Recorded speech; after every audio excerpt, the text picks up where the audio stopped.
You feel this nervousness on the phone there? Sir, I've been trying to make an urgent phone call up there. Well, I don't think it's something I want to do on an overseas phone. You gotta make some phone calls. Hang up the phone. Prank caller. Ladies and gentlemen, welcome once again to Packernet After Dark. In the morning sometimes. This is the call-in show, the Packernet Podcast Network. If you'd like to call in, if you'd like to participate in the show, please feel free to do so. The phone number here is 608-501-0718. New callers go directly to the front of the line.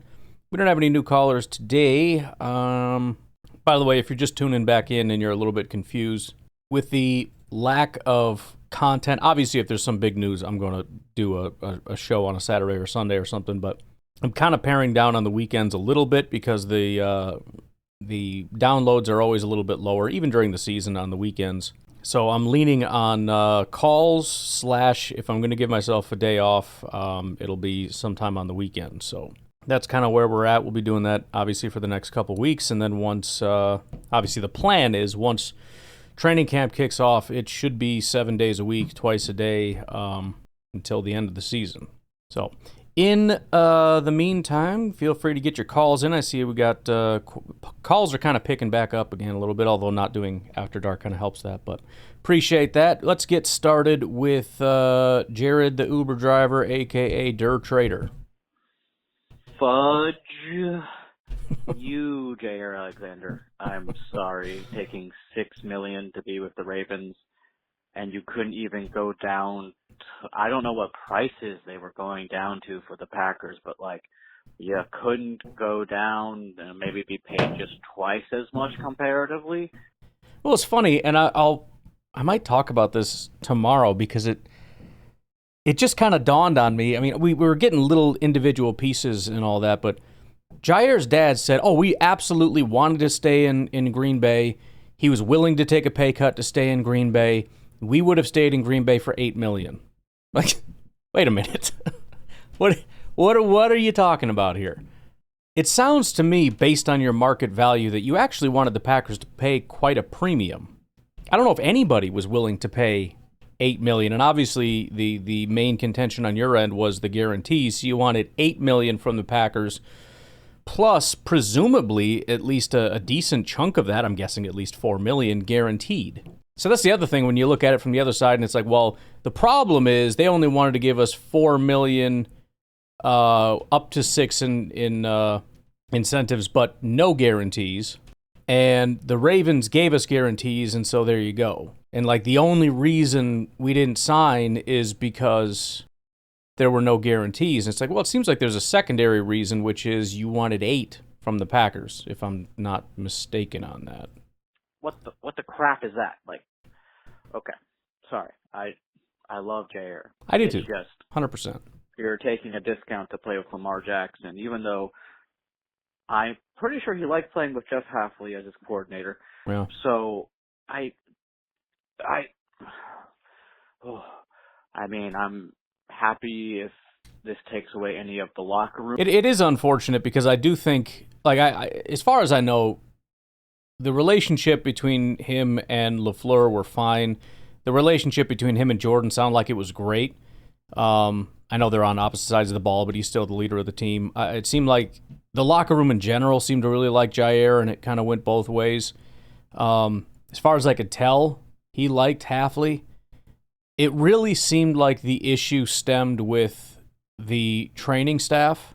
And I'm not trying to just pawn it off on another group, but I think the coaching staff and the front office staff and all that kind of leaned on the doctors to tell them the reality. And Jaire felt like the team as a whole was just mishandling his injury situation, trying to push him back on the field when he wasn't ready. And again, the Packers, to their credit, and maybe wrongly so, fired the entire training staff because players, including Jaire, were very unhappy with the way that the training staff had been treating his injuries. And then we get an all-new training staff, and he's not happy with them either. Well, what are we supposed to do, fire this training staff too? Or maybe the last 2 training staffs have been right about Jaire and his injury stuff. But again, it's just unfortunate that it went this way because I don't think there was necessarily a personality thing. Maybe Jaire was doing some stuff. I don't really know. I know he's goofy, but that's not a reason to get a guy in trouble or whatever. I saw it as an asset, but yeah, it's just unfortunate. And the problem for Jaire is if the injuries flare up, it's going to be the same situation in Baltimore. That training staff is going to probably handle that the same way as the last 2 training staffs in Green Bay. And he's probably not going to be too happy about it, especially for a guy that's on a very small 1-year prove-it deal who is really hoping that this year is going to go well so that he can get a mega deal next year. At least that's probably what's in his head. I don't know if that's a real thing or not. But, I don't know. Again, based on my rule, I can't wish him well. Certainly can't wish him well when he plays the Packers. In life, I do, but on the football field, you left, and so you are the enemy. But I do like Jaire. He's a good dude, and hope he has a happy and healthy life out there in the world. Stuff that maybe has been happening over the past few years, but still, what? Excuse me? The team that gave you a chance, you're not going to give them a discount at all? Well, and that's the other way of a lot of fans are looking at it from an anti-Packers stance, which you can, right? You can cut that knife cuts both ways. You can certainly look at it and go, for that amount, you wouldn't pay him. On the other side of that exact same coin is you're willing to take that and you're going to put up a fight for the Packers or against the Packers? I mean, if we didn't know about the Baltimore thing and we just heard the Packers only offered $4 million non-guaranteed, I would have said that's obviously not a serious offer. All the stuff that people are saying, even though we have the Baltimore thing, and so we should know better. But yeah, dude, I mean, if this is a 1-year prove-it deal, and nobody's going to pay you basically any money, I don't know. Look, I think it's the reality that the Packers didn't really want him. They were willing to have him for a very small price, which was almost a non-existent, why are we even bothering price. But, it's there, and so they offered it. And Jaire, I don't think, necessarily wanted to stay. I think the frustrations were real. I think he felt that those things were going to continue, and so he would be willing to stay under certain conditions. But I don't think it was... I don't think either side's first choice was for Jaire to stay in Green Bay, and so it was pretty unlikely that would have ended up being the situation. I mean, if he plays 1 year with the Ravens and then comes back and is at a discounted price, like the Ravens discounted price, then all is forgiven, I guess. But still, it would be hilarious. That is so uncool that he must have been slightly planning this for a minute. Okay, sorry. This is Jared, the Uber driver from Texas. But hey, other than that, having a good day. Finished a late paper, but it's fine. But yeah, go Pack, go. Have a nice day, y'all. Yeah, and I don't think anybody ever comes back, really. I mean, it just for all the reasons that it would be unlikely to begin with, there's also going to be just some of these weird sort of tension-y type of things. There was some thought about Devontae, maybe, he was kind of like, yeah, maybe, I don't know. But I don't think that usually happens. It would be funny, though, if it did end up happening. But especially the Packers. I mean, of all teams to do that, when the Packers move on, I mean, they move on. And it's as much as it didn't make sense this year, it's going to make even less sense next year being a year older. Even if he gets through without injuries, they're still going to see him as a very injury-prone guy that's skated through a year without injury, is my assumption. I don't know. But appreciate the call. Hey, Ryan, Beard Cheese Benny here. I was just listening to your episode earlier today. I was meaning to call all day, but I got busy at work. I just didn't have time to do it. But I'm out of work now, so that's cool. Anyways, so I was listening, and you got distracted by the news about Iran and stuff. I had this weird, kind of sick thought in my head. I'm like, you know what, dude? They should just bomb us, man. But after the Packers win the Super Bowl, because then it'll be like the Packers won the first one and the very last one, and now there's no more existence. So after we win the Super Bowl, we want to get the nuked. NFL from recent memory will be the Packers winning the Super Bowl. Anyways, Jaire signs with the Ravens. Hey, that was so obvious. I knew that was going to happen, honestly. I knew he wanted to go back with his boy Lamar. And look how much he signed for, man. Yeah. Like, and this is where people are like, oh, we could have done that. They didn't want to. Once you accept the fact that Jaire didn't want to play for us, and we didn't want him to play for us, it's going to be much easier for you. Okay, can't you guys get that through your head? He didn't want to play for us. And the Packers weren't going to pay him what he was asking. I mean, look what the Ravens paid. I mean, it obviously shows that he wasn't worth very much. Packers are probably offering maybe about the same, but just not as many incentives, maybe? That's exactly or maybe, pretty close to correct. I don't know. They didn't want to pay him $17 million? I mean, come on, man. I don't know, dude. And I got a buddy who's a Packers and a Ravens fan. Again, I don't like that when people are a fan of two teams. I don't get that. But he was just like, oh, yeah, dude, it's the Packers training staff, dude. Like, they're the reason why, like, he can never stay on the field, man. I'm like, okay, we'll see. I'm like, we'll see if he can. Well, again, they hired a new training staff. So are we saying that it's not in any way Jaire, it's the old and new training staff? That's a real tough sell. If you want to play that game when it's the same group over and over again, when you hire new people, and it's the same issues, I'm not really buying it. And we're not just picking up scrubs off the street. I mean, these are people that have been doing this for a very long time. There is a room full of people that are way more expert in this than Jaire. And now there's been 2 rooms full of people that are way more expert in these types of injuries, more so than Jaire is. And so trying to sell me on the fact that Jaire is correct about his injuries and all of the doctors and trainers and all that are all wrong, that's a really tough sell for me. Didn't even play. So, yeah, dude, just wait, man. Jaire will be hurt, or he won't be that great. I mean, we've already broken this down before. Like, his numbers were going down, his productivity, not a willing tackler. And you know what, dude? I don't see him being the guy that everybody thinks he's going to be. So, I don't know. Gotta wait for the season, but watch, when we play them, he will be hurt.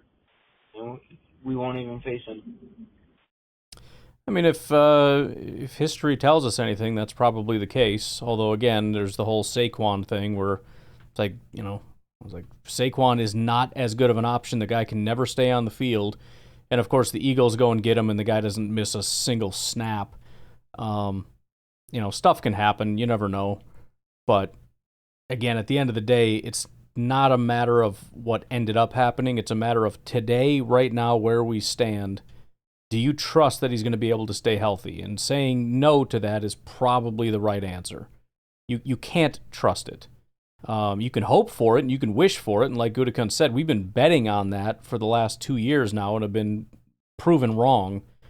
And we can't make that bet again.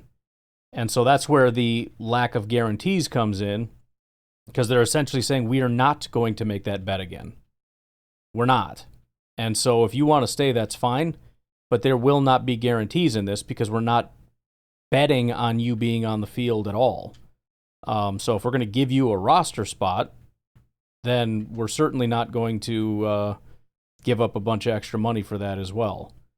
So that's the best as I can make of it. I mean, I think there was genuine interest, but how much actual genuine interest? It doesn't seem like on either side it was very much.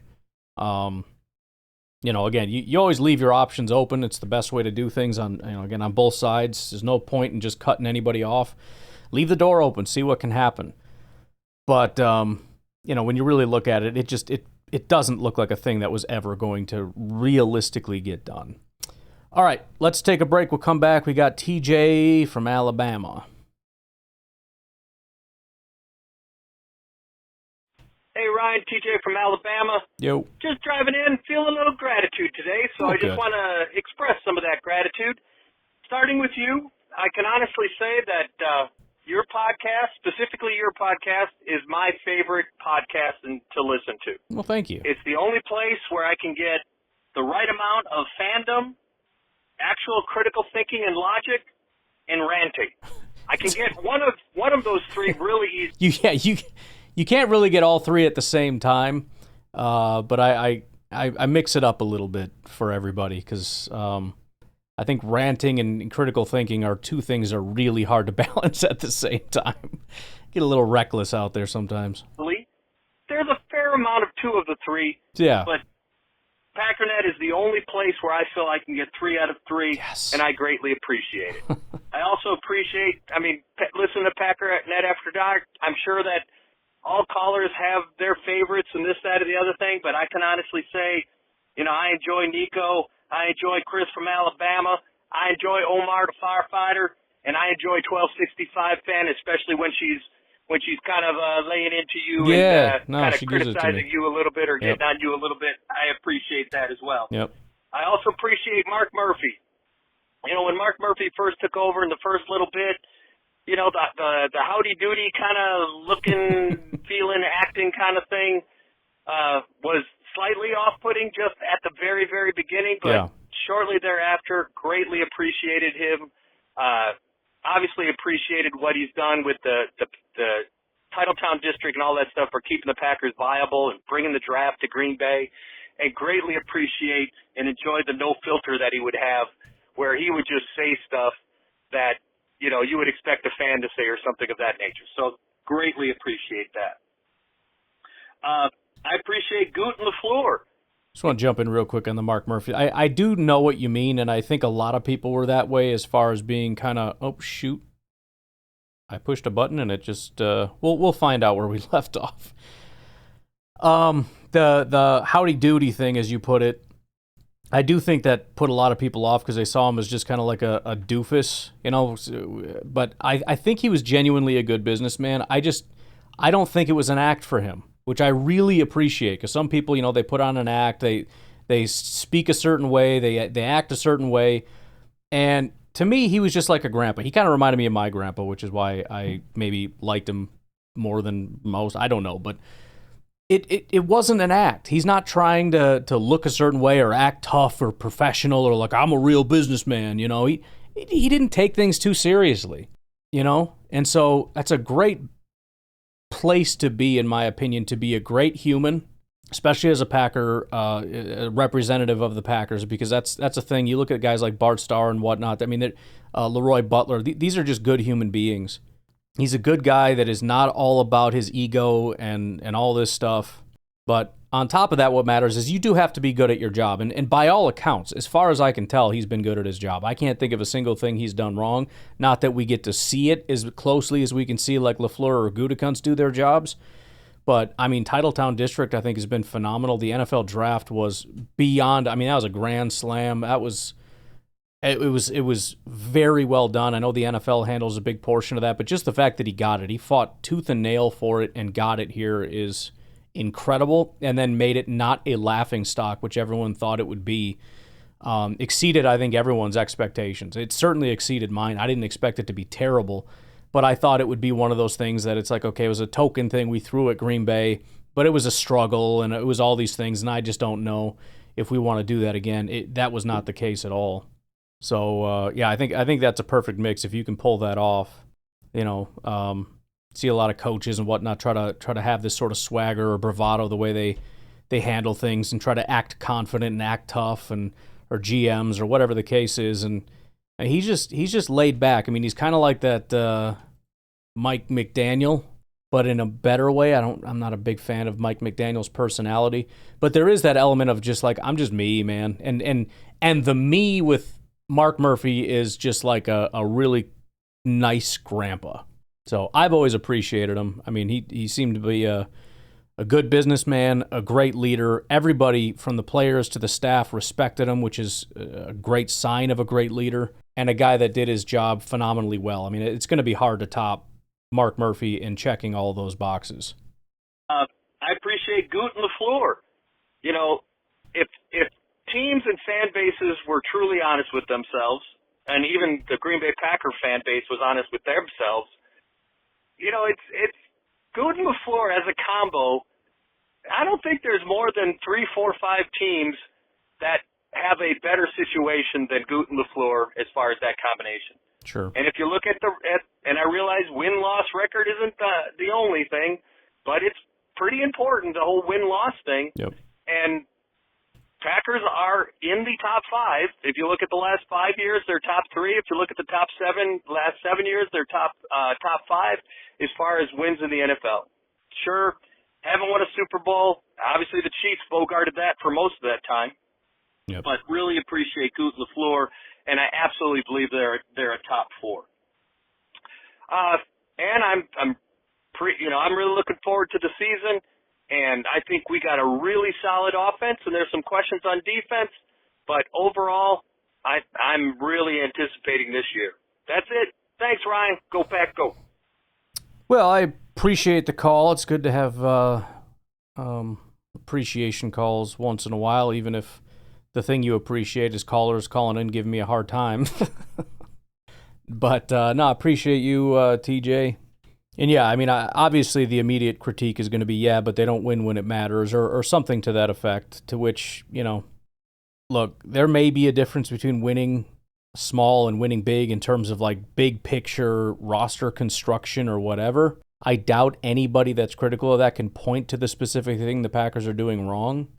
And so until that happens, until somebody can make a legitimate argument for what they're doing wrong, specifically, not just not winning the games I want you to win, then my view generally falls in your job is to build a team that wins games. And they do that. And it's not hard, statistically, to see a scenario where they're not chock full of Super Bowls. Like you said, the Chiefs have won, in the span that Gute and LaFleur have been doing things, they've won half of them, ish, right? I mean, how many teams have won Super Bowls in the span that they've been? It's not very many. So, I mean, if there's something specific that they're not doing right, and I would probably put that more on coaching than roster construction. But again, if anybody has any theories, feel free to float them. Not being able to show up for big games would be the one thing that comes to mind. Whether that's real or not, I don't know. I think that's probably why they're building toward the more toughness thing, because I think that that's maybe something they're identifying as an issue in the postseason. The whole finesse team that the Packers have been for a long time, they seem to be losing to the tough teams, the Lions, the Eagles, that kind of thing. And so they're building in that direction to try to address it. But ultimately, build a team that has a lot of talent that wins football games, and it's going to give you your best chance. There's no guarantees. There is no perfect way to build a roster that is built for Super Bowl winning as opposed to just winning. Again, there's probably some things you can do, but I think that's probably over-exaggerated to the point where detractors or negative fans will hear somebody say that you've built a team that's very good at winning and dismiss it as being completely irrelevant, which is very false. I think building a team that wins almost all of its games gets you a high percentage of the way to where you need to be a Super Bowl caliber team. And that's assuming the Packers are not a Super Bowl caliber team today. Having a super in-depth discussion with people that think the Packers are not a playoff team today, despite having gotten there every year with basically the exact same roster. So I don't know if it's really worthwhile. But Drew in Green Bay. Hey Ryan, it's Drew from Green Bay. What's up? And just wanted to say that pretty fed up with the Jaire situation. I already was, but we cut him for nothing. Then he goes and signs for nothing. Yeah. And I think people want to give the team a pass on everything. But the fact of the matter is that we gave him the contract that he had. That set us up for the situation we were in. And then we go and can't manage his personality through coaching and the front office. And then we are in negotiations, and Russ Paul can't do anything to eat some of the cap and get a trade for him, or we can't get anything for him at all. We can't keep him. We can't do anything. So that tells me that at a number of levels, whatever you want to say about we had to do it or whatever, we only had to do it because we put ourselves in that situation. Well, let me break down a couple of those, because I think it's somewhat fair, but number one, I mean, again, we'd have to look at each one and then say that we should have gone in the other direction, right? So when you say that we gave him the contract he had, at the time, I don't think it was a bad decision to give him that contract in any way whatsoever. So I think we should have given him that contract. Now, if you just want to talk hindsight, no, we should have seen the future and known he was terrible and just cut him or traded him for a haul, but that's not a serious conversation.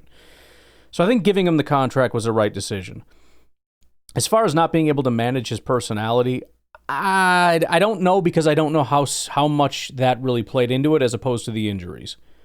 And when you look at the injuries, and again, there was a lot of frustration with how Jaire handled the injuries, how the team handled the injuries and whatnot. But the point is, if there were not injuries, would any of this been a problem? I don't think so.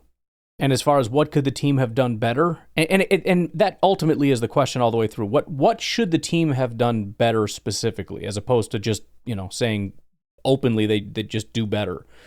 They should have given him the contract. As far as I can tell, they did the best they could with his injuries. Jaire was never satisfied with it. Again, they fired the entire staff. That seemed to be an ill-advised decision because it didn't fix anything. Jaire was still unhappy with the new staff. As far as trading him, considering how little he went for, I don't think there was any possibility of a trade. As far as getting a deal done with him, I mean, it's not a cap wizardry thing. It's just a matter of the Packers offered what they were willing to offer, and were not willing to offer any more than that. And Jaire said no and went somewhere else that paid him almost the same, but a little bit more, and that was that. So, yeah, the Packers put themselves in the situation, but it's harder to identify where they specifically went wrong and what they should have done differently. I mean, yeah, it's very easy for me to say just give him the $5 million guaranteed, or $8 million that his dad apparently said that he would have needed to stay. Fine, give him $8 million. I mean, I would have done it prior to. Not today, I wouldn't do it, knowing that nobody in the NFL wants to give him that. But at the time, sure, I would have done it. But that's kind of a different discussion that revolves around saying all 32 NFL teams are wrong, and I'm right that he's actually worth $8 to $10 million guaranteed. Then again, trade, I mean, there's no money there. Teams are willing to give up basically nothing for Jaire. Take the deal he signed in Baltimore and then say, how much less would they be willing to pay if they had to give even a seventh? So they're willing to give up 4.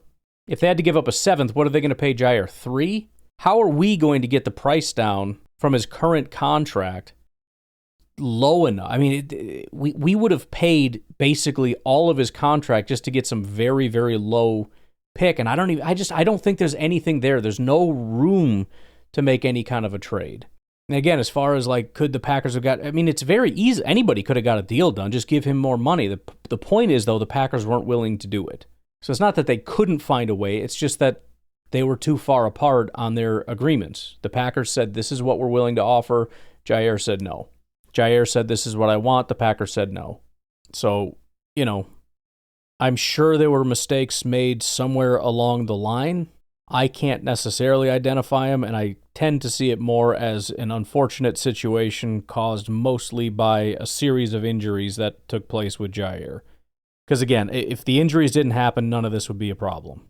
I don't think his personality issues would have been such a big deal that we'd be still in a problem right now. I could be wrong, though. I don't know. I don't know how much that played into it. Again, Matt LaFleur did make some kind of a comment about the suspension, that it's not just one thing, but that also could have been tied to his injuries. As far as, the way he handled the injuries or the way that he, participated or whatever. I don't know. But, as far as I can tell, they put themselves in the Jaire situation about as much as they put themselves in the Christian Watson situation. Which is to say, they chose to draft him, they chose to give him that rookie contract, they chose to play him, and now he's hurt all the time, and now you got to eat it. Well, yeah, that's true. But was it a bad decision? I don't know. Maybe it will go down in history as being a bad decision, but at the time, I mean, looking at how good of a player he is when he's healthy, it seemed like a good decision. And it's been a complete failure by the Packers at multiple levels, and now we just lost a Pro Bowl caliber, all-pro caliber player for nothing. So, and now the Baltimore... Well, we can't really call him an all-pro player when he signs for $4 million. The point is that nobody views him as that today. So he was an all-pro. Today he's a corner that is getting paid about the amount of money that a backup corner is getting paid. Ravens are going to pay him $4 to $6 million per year, for 1 year. So and they're a Super Bowl contending team. So there we go. We just made our competition better at the cost of ourselves. So, and then I saw Jaire Sanders. He just got arrested or whatever. Yeah. He just got caught doing 101 miles per hour on the road. You can't make that up. Typical Browns. They should cut him. All right. Have a good day. Bye. Yeah, I don't know, that Jaire thing is just not great. I don't know, man. Maybe he's going to go on to be a great quarterback. I don't know, but what an absolute disaster it's been from the start. And it feels like the most unfortunate thing is that the NFL draft media seemingly hyped him up way too much. I mean, there was a major disconnect between him and where the NFL teams were because he seemed to think he was a first-round pick. The media all thought he was a first-round pick, and 0 NFL teams felt that way. So maybe looking forward, we got to work on ways to kind of figure that situation out. I mean, this happened not too long ago with Malik Willis, who is now a Green Bay Packer. He was seen as a first-round pick, right? To varying degrees. Sometimes he was early first, sometimes he was late first, but generally, and then there was talks, just like with Jaire, that he may not even be a first-round pick. And that's crazy, whatever. And he ends up falling. And in the case of Malik, I mean, he didn't just turn into some premier player. He did a lot of good for us. Maybe he can pull like a Geno or a what's his name? A Darnold, and be a backup for a while and then suddenly emerge as this great player. I don't know. But yeah, it's looking like this is going to end up being a complete disaster. I mean, you got Jaire off at the club having some big parties out there. You got him getting arrested. You got it's not quite Johnny Manziel bad, but we haven't even started yet. So he needs to frickin' buckle down and get after it a little bit. All right, why don't we take a break? We'll come back. We got some JD on the dial. We'll be right back.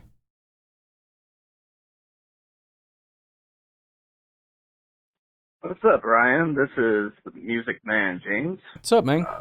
Haven't called in for a while, like a long while. Yeah, dude. And, I guess I'm breaking silence to go in on this Jaire thing because just reading a lot on social media, seeing a lot of people are very, very upset about this. My understanding of the Jaire thing is this is kind of like a long time coming kind of a deal. Sure. Back when this whole thing kind of started, a couple of years back with the whole Devondre issue and the whole thing, we had heard, rumblings of Jaire not wanting to, play injured, as he called it, didn't want that to be a thing, and the Packers reportedly, as according to him, were pushing him out to play injured and all this. So, yeah, they fired the training staff, all that, whatever. And, so later, it ends up coming up again, and, you hear the same thing. Jaire says, I don't want to play injured. I don't want to, go out there and not be able to show my full potential as a football player or whatever.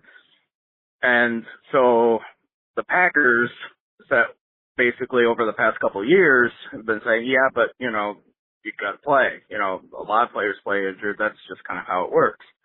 And Jaire just wouldn't play injured. Right. And I think that was kind of the sentiment that was given from. And to be clear, and maybe I'm assuming we're on the same wavelength here, but I've been saying that he didn't want to play injured going back to when Devondre Campbell and I believe Jaire were kind of rumbling about how they were upset that, they go out there when they're not 100% and they play and then they get thrown under the bus by the coaching staff for not doing well enough or whatever the case may be. And I think Devondre flat out said something to the effect of, I'm not doing it anymore, right? And so that was kind of I'll have to dig a little bit more to try to remember that whole context and how that happened and if and how Jaire played into that, but that's kind of where I'm coming from when I keep saying that that Jaire did not want to play hurt. Different staffs, training staffs, and coaches and whatever have you, that Jaire didn't want to play injured. Devondre didn't want to play injured. Whatever. Both of them didn't. So, right. And now with this whole thing about Jaire not getting out on the field, and then comes out reporting that the Packers didn't want to give him a contract with a lot of guarantees. And that's reportedly, according to Jaire's father, is why he didn't stay in Green Bay, is there was no guarantees. Right. Well, you got to kind of look at it from the Green Bay's point of view, and that's that, well, yeah, we can't guarantee you a ton of money because you can't guarantee us any field time. Right. Since you, quote unquote, won't play injured or won't play, unless you're up to your full potential. Or yeah, I mean, you could see that in terms of just as a response. If Jaire says, well, where are the guarantees? The Packers could easily fire back and say, where are our guarantees? To which there's no answer because there are none. Whatever the case may be. And so that's where the Packers kind of stand, and Jaire is standing in a place where I'm not going to play and risk my body for a contract with no, guarantees. So, I mean, it was completely inconsolable at that point. There was just a break at that point, and they both went their own way. Yeah.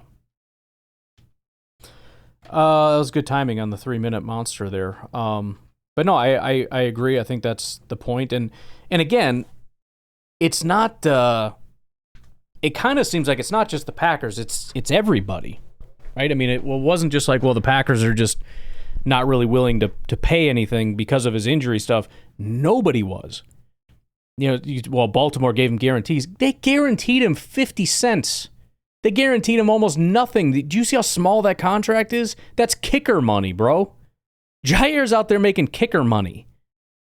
So, yeah, I don't I don't know. It's just, it is what it is, I guess. Ryan, hi there. Music Man James here. Got cut off. Just finishing my thought quickly. So Jaire decides, I'm going to go play with Lamar. He's my boy, from college, and, that's just where he wants to go. And so the Ravens, they give him a $4 million contract with $2 million in incentives. Okay, well, they gave him $4 million of guarantee. Mm-hmm. Okay, so apparently that's good enough for him. Now, we don't know exactly what Green Bay, what their contract was looking like giving it to Jaire, but it really doesn't matter because I just think at this point, Jaire and the Green Bay Packers, they're just done. They're done. They're over it. They're over each other. They don't want to be involved with each other anymore. And that's just kind of the way it goes. And, we see this happen, with players in their teams all across the NFL every year. This is just kind of what happens. And, to be completely honest, from my point of view, I've always liked Jaire. I thought he was a great football player. I always thought we were better him on the field than him off of it. But we spend so much time now without him that it's like, well, yeah, I guess he's gone. I don't think it's going to really create that much of a difference for us because, I mean, even when he was here, dude never played. Yeah. So, and I guess what I'm saying is that it gives opportunities for other players to, showcase what they got. We kind of know what Nixon is. We kind of know what Valentine is. We kind of know all that. But we got Nate Hobbs, and I'm curious about Nate Hobbs. I want to see what he's going to be like in Green Bay. Who knows? We might find another diamond in the rough here. We don't know. Gutekunst is pretty good about finding those diamonds in the rough. So I say we give the man a chance and not worry so much about this Jaire thing. I mean, he's gone. We had good times with him. And it's kind of like a broken relationship, and say, hey, it was great. We had good times, you laughed, we laughed, it was all great and sunshine and all that, but now it's over. So now we just kind of go our own ways, and good luck, and see you out on the field next season. So anyway, I'm out of here, Ryan. You have a good day. We'll talk to you later. Yeah, bye. Yeah, and that was another point that I had made when we were still trying to figure out if Jaire stays or goes. It's never really been a question of whether Jaire is a long-term option, because he's not. Not just his age from an age standpoint, he could have maybe 3 years left or something. But with the injuries, he's always been a guy that we needed to move on from, right? It's to that point where we need to find a new solution. Now, I don't think we did, obviously. I mean, like you said, we'll give these guys a chance to prove that they can do it, that we don't actually need to go out and replace these guys, and that's fine. We do that all the time. Usually we find out that we do need to replace them. But, we'll give them a shot and we'll see how it goes. But, yeah, this is something that's kind of always needed to happen. It's not a matter of whether Jaire gets to stay. It's a matter of whether Jaire gets to stay for another year, maybe 2.